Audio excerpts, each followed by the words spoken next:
Acompáñame en este video a recrear uno de los paneles más icónicos del manga, utilizando únicamente Blender e Eevee Paint, herramientas totalmente gratuitas. Por si no me conoces, yo soy Luigi Art, un artista que ha dedicado incontables horas para lograr el estilo manga en 3D. Esto debido a que muchos artistas abandonan sus historias cuando se topan con la ilustración de escenarios.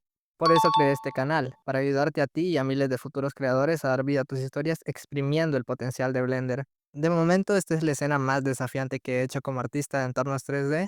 Te invito a que te suscribas y dejes tu like para ver más recreaciones épicas, eso me ayudará a alcanzar a muchos más artistas. Sin más que decir, vamos con el video. Desde el principio supe que no iba a ser una tarea fácil, así que empecé a recolectar referencias. Al final me quedé con estas, dado que el anime y el manga son diferentes, entonces opté por tomar cosas de ambos. Una vez hecho eso, ahora sí me muevo a Blender, empezando por eliminar todo en mi escena y reemplazarlo por un cilindro, ya que tiene esta forma redonda clásica de las murallas. Luego elimino la mitad y extruyo estos bordes para completar la forma base. Relleno un par de caras para mejor visibilidad y añado un objeto para que actúe como regla. En el manga no se brinda una medida exacta del distrito aparte de los 50 metros de altura, por lo que tomé medidas mencionadas por el fandom. Escalé mi base para que encajara con la regla, lo más aproximado posible. Eliminé partes que ya no necesitaba, como estas caras y la regla. Añadí una subdivisión para hacer más densa mi malla. Aplico el modificador y eliminé la geometría innecesaria que había creado. De modo que solo dejo este loop de aquí, el cual me va a servir para crear la parte baja de las murallas. Para darle grosor añadí un Solidify y corregí unos detalles con las medidas. Luego apliqué un Shade Auto Smooth para suavizar la superficie. Era momento de añadir grosor a la parte baja. Primero apliqué el Solidify y luego seleccioné las caras frontales y traseras para extruirlas hacia las normales. Y seleccioné ambos bordes de arriba para bajarlos y finalmente tener la forma correcta. Aquí modifiqué el valor del Shade Auto Smooth para corregir estos errores. Ahora se presentaba el primer desafío, crear estas columnas que van por todo alrededor. Yo aproveché lo que ya tenía y solo añadí un corte para aplicarlo en biselado y luego separar las caras, las extruí hacia las normales y después corregí la forma de abajo. Una vez que estoy satisfecho con mi columna, añadí un loop a la muralla para luego separarlo y que me sirva de guía para distribuir las columnas alrededor. Convertí el loop en una curva y entré al apartado que es la pesadilla de muchos artistas 3D, los Geometry Nodes. Primero le añadí a mi curva un Resample Curve, lo cual sirve para agregarle más puntos a tu curva. Para sacar provecho de dichos puntos, añadí un Instance on Points, lo cual sustituye los puntos por lo que sea que queramos. En mi caso, arrastré mi columna desde la colección y lo conecté a la entrada del Instance. Ahora hay columnas por todo alrededor. Ajusté la posición para mantener el orden y era momento de arreglar el primer problema. Todas mis instancias están siguiendo la misma dirección. Para arreglarlo, añadí un Curve Tangent y arrastré su salida para agregar un nodo llamado Align Rotation to Vector. Lo conecto a Rotation y de primera mano puedes ver que sucede un desastre. Eso se arregla cambiando el eje del nodo y voilà. Ahora solo era cuestión de modificar la cantidad de columnas con el Resample Curve. Aquí puedes ver cómo tengo todos estos detalles con apenas 200 vértices. Siguiendo estos mismos pasos, creé las murallas de atrás para que no se viera tan vacío. También añadí un plano para simular el suelo. Aquí estaba modificando la iluminación del viewport para tener una mejor vista. Y para terminar la muralla solo me faltaba un detalle. Estos rieles que puedes ver en los bordes.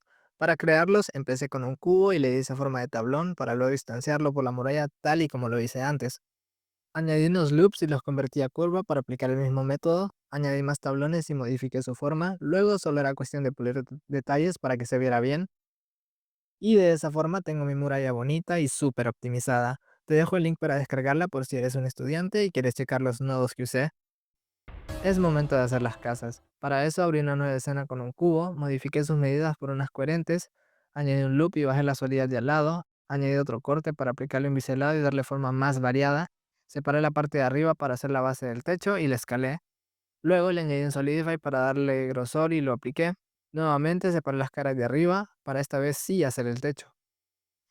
Añadí un corte y biselado arriba para crear las ventanas de tejas, las separé y dupliqué. Esto último lo hice mal ya que fue antes de tiempo y bueno, prácticamente seguí los mismos pasos que usé para hacer la casa. Ahora sí lo dupliqué bien y ajusté el grosor de la base. Había olvidado grabar los primeros minutos de cómo hacía las partes de madera. De igual forma había cometido un pequeño error y es que estaba haciendo cada trozo de forma individual. Para ilustrarlo te dejo una imagen en pantalla de cuál es la forma correcta y cuál es la errónea adjuntando el porqué. Y pues así seguía añadiendo parte por parte antes de caer en cuenta de esos detalles. Al lado puedes ver cómo el conteo de vértices subía y subía. Lo bueno es que sí pensé en eliminar las caras innecesarias para hacer mi modelo más ligero. Aquí viene la parte buena, dar vida al modelo con materiales y texturas. Quizás pensarás que voy a usar Eevee, pero eso sería incorrecto.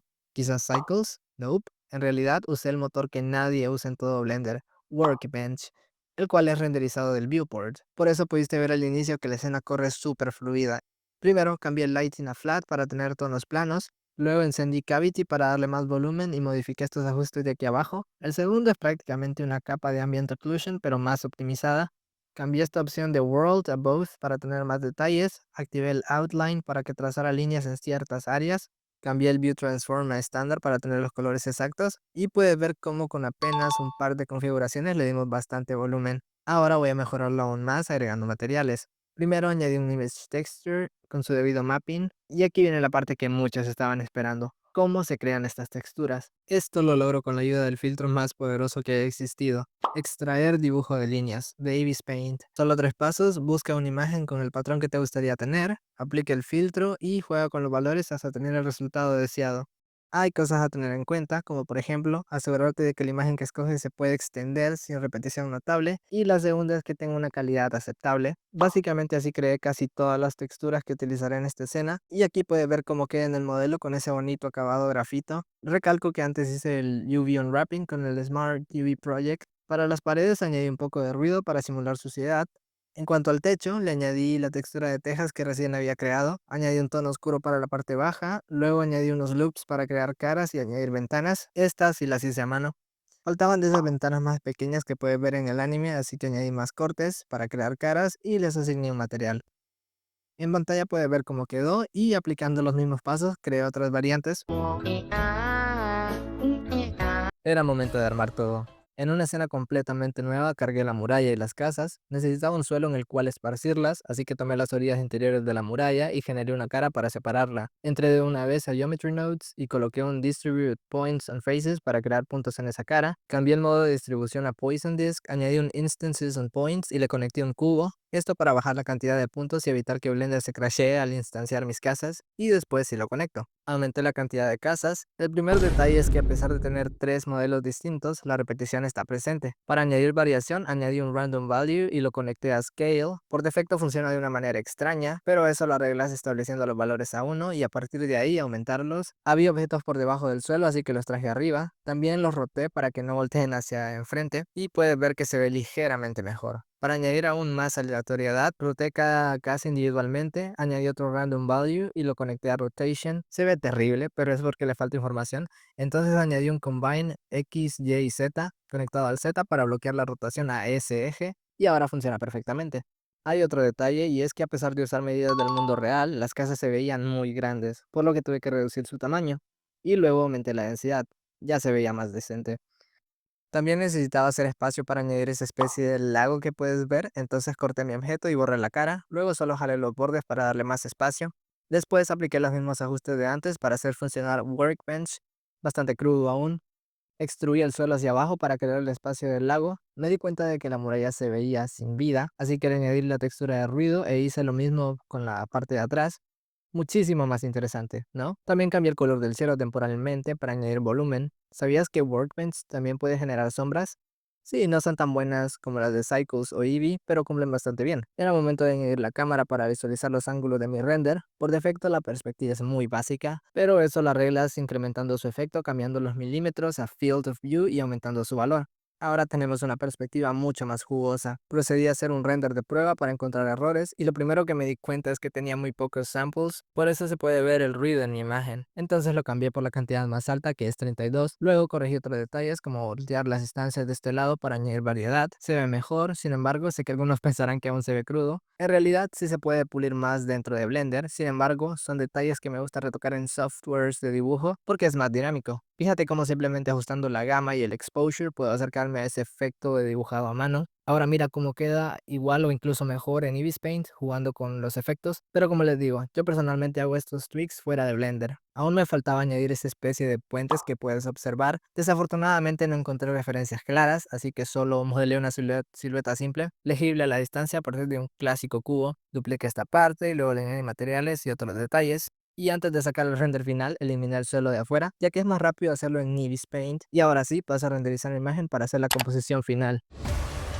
Aquí ya estaba en Ibis Paint con mi base lista. No lo mencioné, pero también rendericé una imagen con solo el efecto de Cavity para que actúe como liner, ya que en este caso usar el Grease Pencil crasharía mi laptop. Primero duplico mi base, ya que usaré extraer dibujo de líneas. Aplico el filtro y ajusto sus valores hasta tener un resultado visualmente atractivo. Aquí entra en acción la capa que dupliqué. Si te fijas, te darás cuenta que el filtro convirtió mi imagen a PNG. Para arreglar eso, activo la capa duplicada y cambio su color a un blanco sólido. De esa forma ahora ya no solo son líneas. Ahora activé la capa de liner y le apliqué el mismo filtro. Es que es tan bueno. Quizás no lo notes a simple vista, pero en realidad sí influye, en especial en las casas. Una vez que tenía los ajustes que quería, apliqué el filtro. Para agregar el lago solo añadí una máscara y puse una imagen con degradado para ahorrar tiempo. Luego recorté las partes vacías para enfocar solo el distrito. Para el fondo igual agregué una máscara y puse cualquier imagen para luego modificarla, y puedes ver cómo eso añadió algo de tono. Como las murallas son altas, también me tocó hacer nubes. Para eso usé este pincel que es de mis favoritos. No me puse a detallar tanto, solo necesitaba que se entendiera la idea. Y bueno, luego de un par de pinceladas así me quedó. Faltaba el último toque, un globo de texto. Así que lo añadí y finalmente guardé mi imagen. En pantalla te dejo el resultado completo. Y usando el mismo método creé muchas otras variantes. Si estás empezando en el mundo del 3D y te gustaría hacer cosas como estas y más avanzadas, te recomiendo pasarte por mi canal donde tengo un par de tutoriales. Vamos escalando de menos a más, así que en pocos meses pasaré a enseñarte a crear escenarios de cómic, a escenarios de anime, cartoons, lo que sea, y muchas sorpresas más. Quiero agradecerte si llegaste hasta aquí, de verdad tu apoyo me inspira a seguir creando. Nos vemos en el siguiente video, Artistas en Ascenso.